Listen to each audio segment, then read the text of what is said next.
short but violent career of HMS Mediator. HMS Mediator was a sloop. She was taken into the Royal Navy in April of 1745 and lost in July of that year.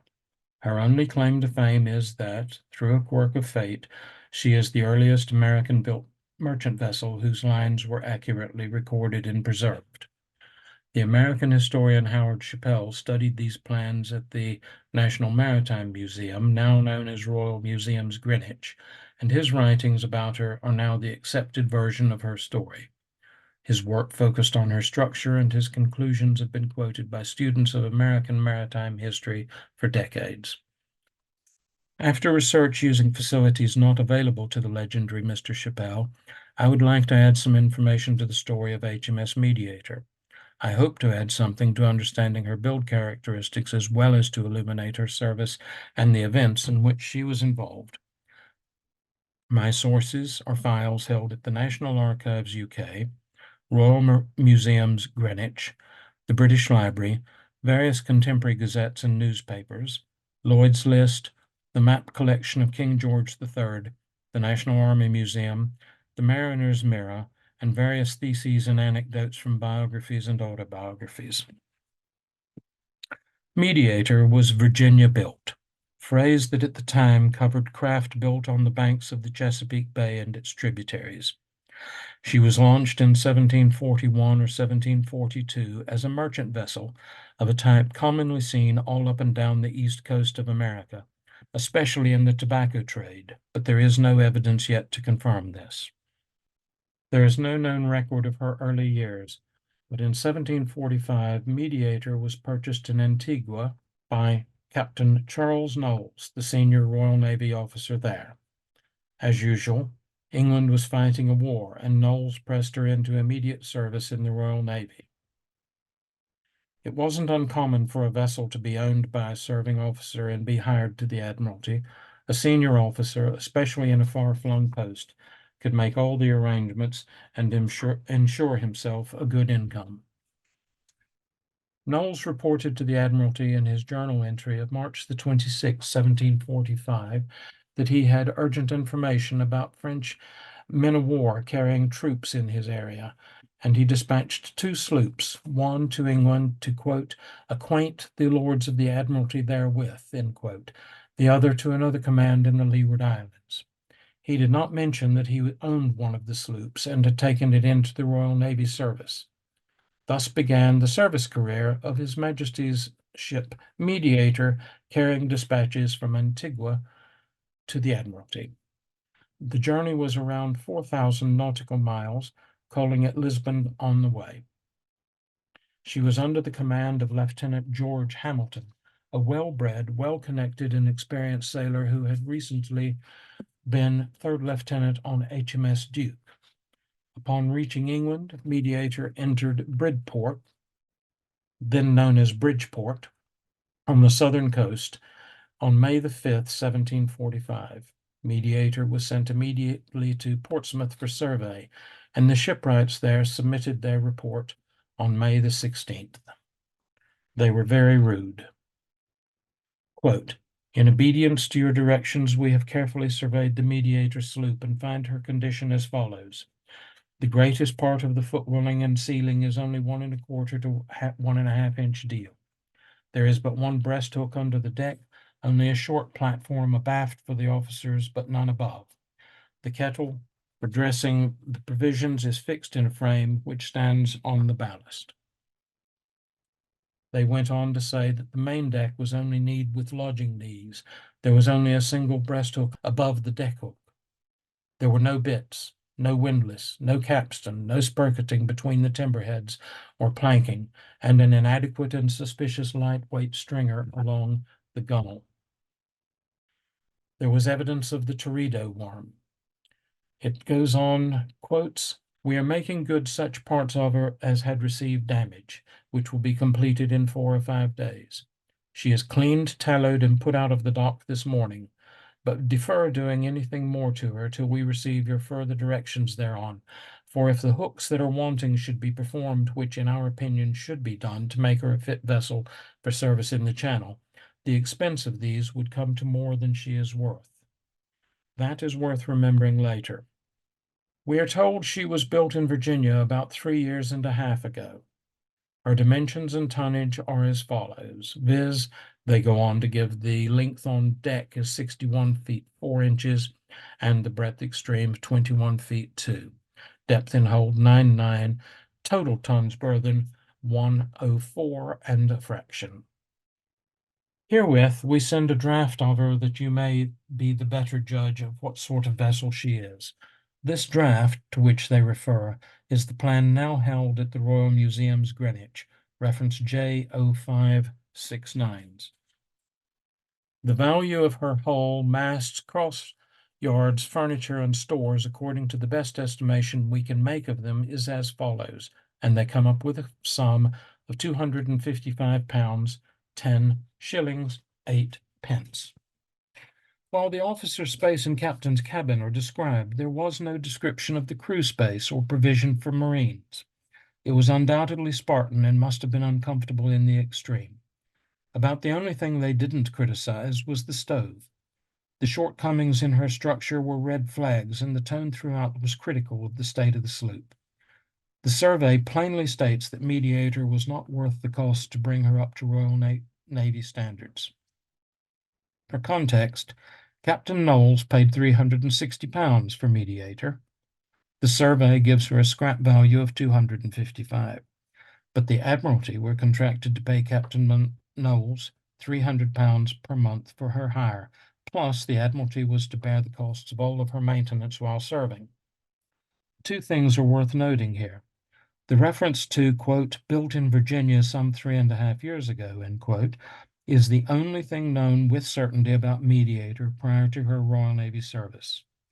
Also, the statement quotes, we are making good such parts of her as had received damage, end quote, makes it clear that she arrived at Bridport with damage. But since there is no mention of bad weather, enemy action, or accidents while en route from Antigua, it seems reasonable to assume that she was in disrepair before the journey. So that figure of £255, 10 shillings and 8 pence resonates at this point. It speaks volumes about the pressures of wartime economics that instead of rejecting Mediator as a liability, within 4 days of this damning survey, the Admiralty ordered Mediator to carry dispatches some 4,000 nautical miles back to the Leeward Islands.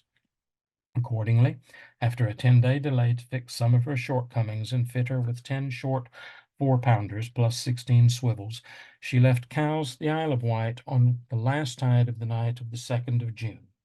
She was bound for the West Indies, calling at Lisbon on the way. Here she is, the blue dot. At 6 a.m. on the 3rd, an hour and a half after sunrise, she passed the Needles heading west, and trouble began immediately. 2 strange sails were spotted to the south, represented by the black dot, and the pilot, a veteran of these waters, refused to board a boat to be sent ashore. He knew there was trouble and it was imminent. Patchy winds hampered any evasive action, and by 7 a.m. she was being pursued by the French privateer. Captain Hamilton got ready for a fight.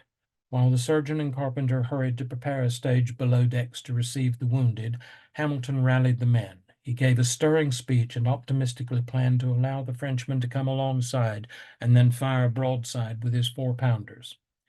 He instructed that if he fell in battle, the master, David Colton, was to take his sword and carry on the fight.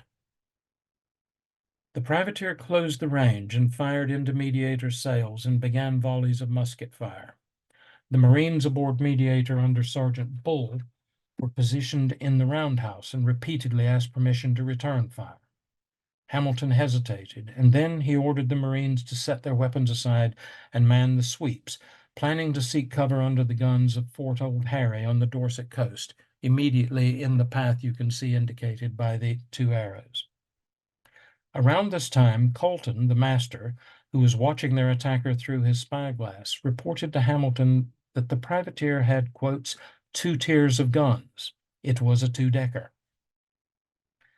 Then began the unseemly sight of the captain and master arguing. They went into the captain's cabin, Then the master emerged and ordered a seaman to strike. The crew objected strongly, as another sail, believed to be that of an English warship, was now in sight, and the crew demanded to fight rather than be taken prisoner. Colton threatened the seamen with, quotes, "Strike the colors or I'll blow your brains out," end quote. More swearing and threats followed. Hamilton emerged from the cabin and threw his pistol and sword on the deck and confirmed the order to strike the colors.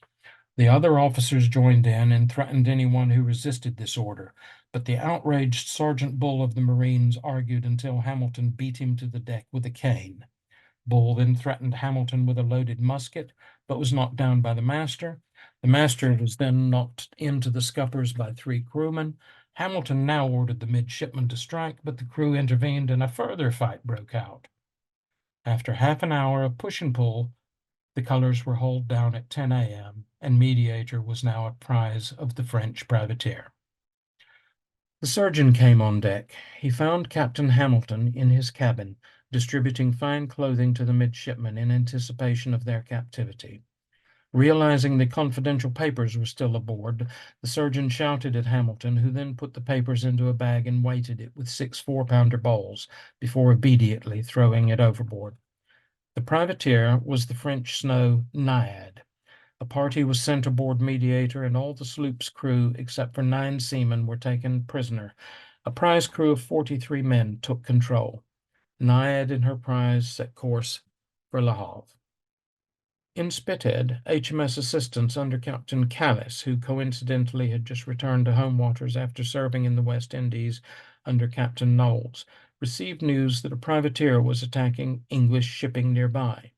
He immediately set sail without orders, here shown as the red dot, and spotted the 2 craft running for France, but did not know their identity.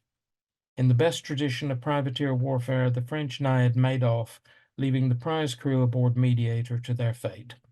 HMS Assistance fired 4 cannon shot into this unknown sloop, and the French prize crew aboard Mediator surrendered. Only then did Callis realize the identity of his target and took aboard the 43 Frenchmen and put a further 9 seamen and an officer aboard Mediator. Callis remained in the area to protect other Allied shipping, as the whereabouts and number of French privateers was not clear. Naiad made it to Le Havre. Captain Hamilton and his crew were held in captivity briefly until the officers were sent back in a prisoner exchange. Mediator returned to Spithead, was patched up and returned to service under a new captain. She had no surgeon, no spare masts, and the poor integrity of her hull was not improved by her recent antics.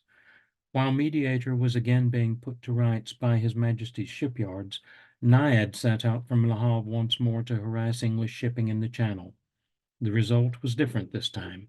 On the 29th, Captain Piercy Brett in HMS Lion took the French privateer. Naiad was taken into Portsmouth as a prize and later sold. Mediator, patched up and now under Master and Commander Charles Brown, was initially ordered to complete her interrupted mission to the West Indies. However, perhaps fortunately for her crew, the Admiralty was under immediate pressure to increase convoy service from the Downs, here marked in red, and Mediator was diverted to convoy escort duty. HMS Mediator was now serving as a warship in a shooting war. Since the War of the Austrian Succession is the background to the tale, just a few words about it will help. It was the last war in which a British sovereign led the armed forces. This, I believe, shows that a line was crossed in the way wars were conducted. It was this war where the English ground troops gained a reputation for professionalism which matched that of the Royal Navy. The use of press gangs increased in a manner that ensured future disputes. This war was the training ground for the leaders of the British Army and Navy who fought the coming war in North America, and it provided the stage for the Jacobite Revolution. On land, England and her allies held Ostend, again highlighted in red, but during July the French were advancing rapidly. Frequent convoys from the Downs kept the Allied land forces supplied, but by the middle of the month the Admiralty had accepted that it may be necessary to evacuate the troops. Yet more transports were added and warships called in for their protection. For example, on the 19th of July, 3 second-rate line of battleships, 2 fourth-rates, 2 fifth-rates, a single sixth-rate, and the sloop HMS Mediator were all engaged in convoy protection and escort service between the Downs in southern England and Flanders. This list of the ships in Ostend Roads or ordered thither shows the weight of Royal Navy presence off Flanders. 5 warships with 212 guns between them, plus Mediator, whose entry on the list does not include her armament. In reality, by this time, Mediator was worn out and crank, totally unfit for convoy protection. She had been set aside for dispatches between England and Ostend and to other garrisons along the Flanders coast, but even with these lighter duties, Captain Brown was helpless to stop her heeling to leeward and her deck planking lifting as the bowsprit moved. Remember, this is a sloop that had been set to sail 4,000 nautical miles to the Caribbean just a few weeks previously. Ostend, on the coast, was surrounded by shallow waters called the roads. They were the only way in and out by ship. French artillery was now established around Ostend. The French had fortified these positions using timbers salvaged from Allied transports that had been run aground in the shallow waters of the harbor. The last days of July saw a spell of rough weather, and on Mediator, the list to leeward now put the hatches underwater, and the Carpenter lost the fight against the water coming in her bows and past the single breasthook. She foundered in the shallows off Ostend Harbor on the 29th of July, and on the 31st she was abandoned, with all stores and goods stripped for use by the land garrison. Nearby, the grounded transport Cambridge was burned to prevent her timbers being of use to the French artillery. It is not proven, but there are indications Mediator was maneuvered into a strategic location in her final hours, so her wreck would obstruct further the Ostend roads. This map, from the collection of King George III, shows the situation at Ostend on August the 4th, a few days after Mediator foundered.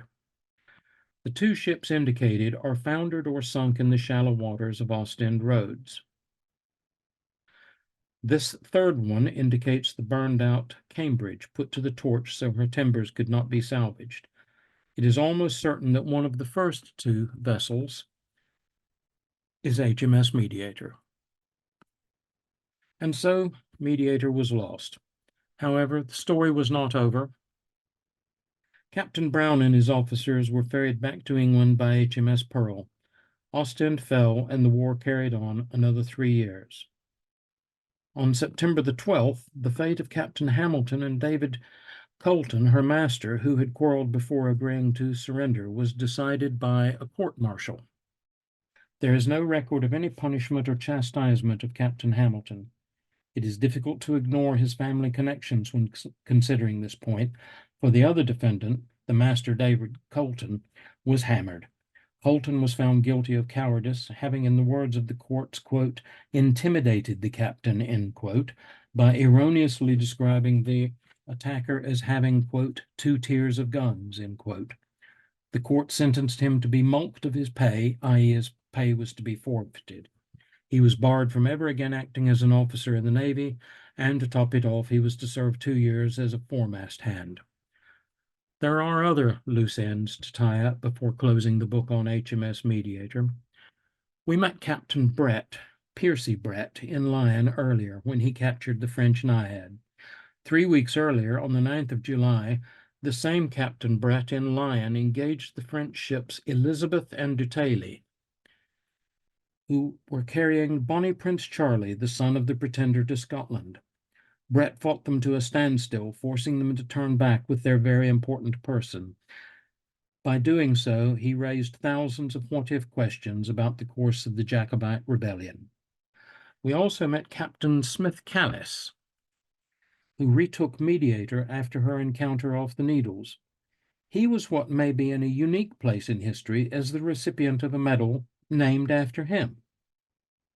He had mauled a Spanish force of 5 galleys and halted a planned invasion of Italy in 1742 in a spectacular manner. King George II was so impressed he ordered medals struck, in gold for Calais and lesser metals for other participants, and they are now known as the Calais Medal.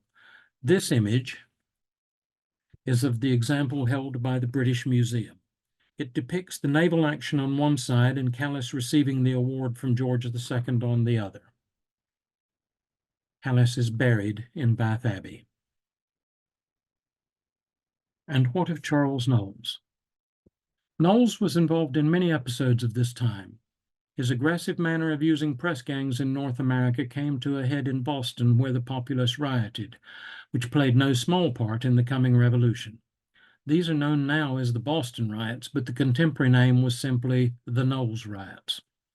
His work on fortress design was influential in standardizing Martello towers, and after the loss of Mediator, Knowles had to plead his case to be reimbursed for the loss of his sloop. He was successful. Lastly, let us not lose sight of the fact that Charles Knowles sent urgent dispatches to the Admiralty on HMS Mediator as her first job in naval service. We saw this earlier.